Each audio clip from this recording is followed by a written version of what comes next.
Baka di mo na naman ako pinapansin. Wala. Ano nga? Wala nga. Yan ka na naman sa wala mo eh. Diyan ako naiinis sa kakaganyan mo. Di mo man lang maisip kung bakit ako nagkakaganito. Kaya nga ako nagtatanong, di ba? Alam mo kung ganyan ka palagi, mas mabuting maghanap na lang ako ng ibang makakaintindi sa akin. Sobrang insensitive mo. Maghahanap ka na ng iba. Oo. Okay. E di maghanap ka ng iba. Wala na akong pake sa'yo. Saan ka pupunta? Aalis na. Ano bang gagawin ko rito? Magmukmok. Hoy, joke lang. It's a prank, baby. Atin yung camera, oh. Prank lang to? Oo. Prank na naman? Kailan ka kaya mapapagod kakaprank sa akin, Chels? Tuwang-tuwa ka ba na pinaglalaro mo emosyon ko? Prank lang naman. Joke lang ganun. Pangit naman ito ka-banding. Chels, hindi sa lahat ng oras maiintindihan ko yung ginagawa mo. Akala mo ba madali lang makawala sa pag-overthink? Paano kung may iba ka na talaga? Wala naman kasi, B. Grabe na trust issues ko sa'yo. Alam mo siguro dapat ngang maghanap ka na ng iba. Pagod na ako sa'yo. May gana ka bang tumawa? Alam ko na yan. Ano? Ayun yung camera, oh. Kala mo hindi ko makakita, no? Pinaprank mo ko, eh. Hindi naman naka-on yan eh. Darcy, sorry na. Prank lang talaga yun. Hindi naman ako maghahanap ng iba. Ikaw pa may ganang umiyak? Hindi talaga naka-on yan kasi cellphone yung ginagamit kong pang-prank sa'yo eh. Sa wakas, nakaganti na rin. Prank mo pa ako ah. Tama, nakakalaro sa emosyon ko, bebe. Last na yung kanina. Pag inulit mo pa yun, ay, naku talaga. Visit ka. Ikaw na una, tapos ako pa buwisit? Grabe talaga. Sino ba kasing nagpauso niyang breakup prank na yan? Kakasira ng emosyon. Hindi ka nayayakapin na lang kita. Nina! Kiyo! Ginawa kita na lunch. Siyempre meron din ako. Para isa pagkain, match tayo. Thank you. Adobo yan, luto ni mama. Akala ko ba ginawa mo? Ako nagsalin sa container. Dinasalon ko na rin yun para malaki ang bag ko. Totoo ba nanliligaw sa'yo si Kiyo, Nina? Yes. Pumayag ka talaga? Oo nga. Gusto mo ba siya? Yes, I like him. Kaluka ka, girl. Magkagusto ka pa talaga sa lalaking laging nasisita. He's a good guy, Linz. Hindi kasi kayo bagay, at hindi rin bagay sa'yo magbigay ng opinion tungkol sa naging desisyon ko. Alam ko ang ginagawa ko, kaya please, kung hindi siya pasok sa standards nyo, pues sa akin, masigit pa siya kaysa sa mga iniisip ninyo. Kiyo! Hello? Walang Nina, pabalik? Sorry. Nina! Are you okay? May sakit ka ba? Nina. Bakit? Deserve ba kita? Sorry, medyo sad boy lang. Pero never mind. Narinig mo ba yung usapan namin ni Linz? Hindi naman. Siguro hanggang dun lang sa sinabi mong kung hindi siya pasok sa standards mo. Narinig mo nga. Naisip ko lang, parang sa mga mata ng classmates natin hindi tayo bagay, no? Gusto mo ba tusukan ko ng lapis yung mata mo? Uy, Nina! Para hindi mo na makita kung ano tingin nila sa atin. Ba't ako? Love mo naman ako, diba? Hindi mo ako aawayin. Ay, wala na. Ginamit na kahinaan ko. Paano na ako niyan? Ang sinasabi ko lang, mas pahalagahan mo kung ano yung nararamdaman ko para sa'yo. Bakit ka naman magpapa-apekto sa kanila? Sa kanila ka ba umamin? Sila ba nililigawan mo? Ako naman yung gusto mo Nina, sa akin ka lang tumingin, Kiyo. Hindi ka man nila gusto para sa akin, pero ako, gusto kita para sa akin. Hoy, Kiyo. Sorry, Nina. Naglag ako sa sobrang gulat. Para na rin akong lalagnatin sa sobrang kilig. Shucks. At dahil dyan, ito puso para sa'yo.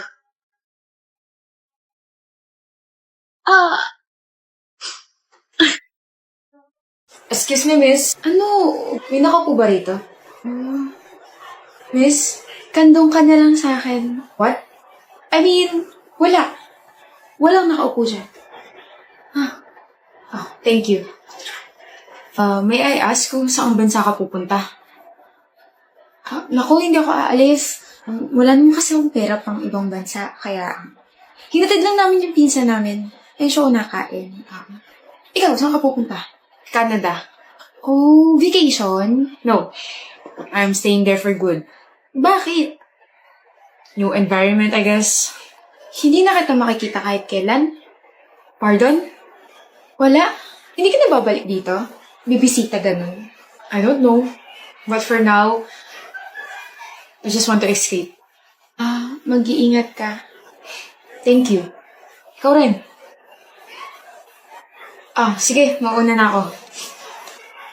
Pangalan? Excuse me. Ano pangalan mo? Aaron. Ako si Bam. As in B-A-M-N. Bam. Bye, Bam. Bye, Aaron. Love life na naging flight. Ha? Bam? Bam? Aaron? 5 years ago, di ba nag-usap tayo dito sa mismong airport? Yeah, I know. Aaron. What a coincidence. Kumusta? Ayos lang ako. Saan ka pupunta? Canada. I'm staying there for good. Ikaw ba? Dito na ulit ako sa Philippines titira. It's nice to see you again, Aaron, pero kasi kailangan ko na umalis. We'll see each other again, right? Ha? Wala. Ano, mag-iingat ka bang? Ikaw rin. Mag-iingat ka. It's really nice to see you again, Aaron. Right person at the wrong time. Why am I sad? Bakit ka banding ng tadhana? Brea, paabot nga nun. Ha? Paabot nun. Ha?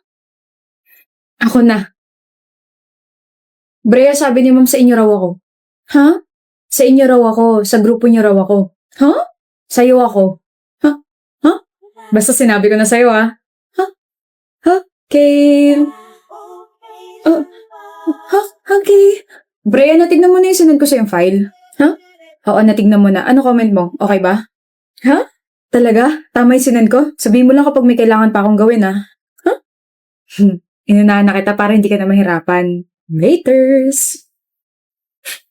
Uy, Brea, congrats nga pala, ha? Ha? Di ka kita with consent. Gusto mo? Sa tingin mo ba, mapipikon mo ako sa kakaganyan mo, ha? Ayoko na nga. Kapag ikaw yung nangaasar, nakakapikon. Tapos kapag ako naman yung nangaasar, parang tuwang-tuwa ka pa. Ha? Danny! Anong feeling? Ayoko na. Ha? Hindi naman nakaka-offend nyo sa akin, ah. At paano mo nasabi yan? Kasi yung ha ko, ha, like you. Ha? Ha? Yan lang yung tatanggapin kong ha mo kasi ang cute mo magulat. Ganda. Ha? Ganda raw? Ha? Like you raw? Hi, excuse me. Kanina ka pa kasi namin napapansin ng mga friends ko and honestly, you're my type. Huh? If you don't mind, can I get your number, ganda? Ako lang may karapatang tawagan siyang ganda. Ha? Balusin kita dyan eh. Di mo ba nakikita yung wedding ring niya, ha? She's married and I am her husband. Sorry po. Sorry kung late ako, ha. Miss you, ganda. Sa 7 years natin magkarelasyon, parang ngayon lang nawala yung poise mo. Since college kaya nawawala na poise ko kapag kausap kita. Grabe, I can't believe na crush mo na ako dati pa. Mukha sa akin. Ayan tuloy, from ha, like you, I love you, and ngayon, ha, sawa na kita. Kilig ka na naman. Sino hindi kikiligin? Eh, ikaw yan. Nga pala, Brea. Kapag may lumapit sa'yo, ganituhin mo na lang siya, ha? Sakit ng ulo ko, sakit ng balikat ko. Yes, may kailangan ka. Eto, wedding ring to. Ang ganda, no? Ewan ko sa'yo. Kain na nga tayo. Kanina ka pa nag-aantay, Kai? Hindi naman, Vil. Kanina ka pa nag-aantay. Hindi mo na nga maitawid ng maayos yung mga binti mo dahil sa ngalay. Para sa'yo, syempre, kakayanin ko. Akin ang bag mo. Hatid na kita. Dumplings, oh. Sinasagot na kita. Sinasagot na kita, Kai. Talaga? Vil! Para sa'yo, Viel ko. Oh, what's with the flowers? Hindi ko naman birthday. Hindi naman Valentine's Day. Just flowers. Thank you! Love you. I can't believe we forgot our 3rd anniversary. Yeah. Sorry, pagod lang talaga. Same. Tuloy ba tayo this Saturday? Sorry, Viel, may business trip ako sa Visayas eh. Sakto pala kasi may lakad din ako kasama ng mga friends ko. Viel. Are we okay? No, we're not okay, Kai. We both know we're not okay. Ano nangyari, Viel? Bakit naging ganito? Napagod tayo sa isa't isa. We're not even excited to see each other anymore. No more just flowers. No more small talks. No more celebrations. No more Vielco. Sorry. Sinubukan naman natin ayusin, pero we got bored. Wala na yung sparks. Sorry. Susundin ka ba ng boyfriend mo? Wala akong boyfriend. Ha? Last balita ko sa'yo, kayo pa ni Kai. So matagal na kayong break? Sorry girl, I didn't know. Pero may susundo ba sa'yo? Sabi ka na sa akin. Yeah, may susundo sa akin. Actually, ayan na siya. Kai? What? Huh? Sabi mo, break na kayo. Wala akong sinabi. I just told you na wala akong boyfriend. Husband, meron. Oh. Kai's my husband. We got married 3 months ago. Huh? We broke up, we parted ways. Then we met after a couple of weeks. We sat there, stared at each other. Then nag-usap kami. After nun, we realized na it's not all about the sparks. Kasi akala namin kapag nawala na yon, kailangan na tapusin yung relasyon. Which is hindi pala. Cringe pakinggan, pero we were reminded of kung bakit nasa isang relasyon kami. Na support system namin yung isa't isa. Diba? Asawa ko na. Hi, love. Hi, Vielco. Uwi na tayo? Excuse me. Bye, Joey. Ganda mo talaga. Ba't ba ako pumunta sa reunion na to? Sana natulog na lang ako.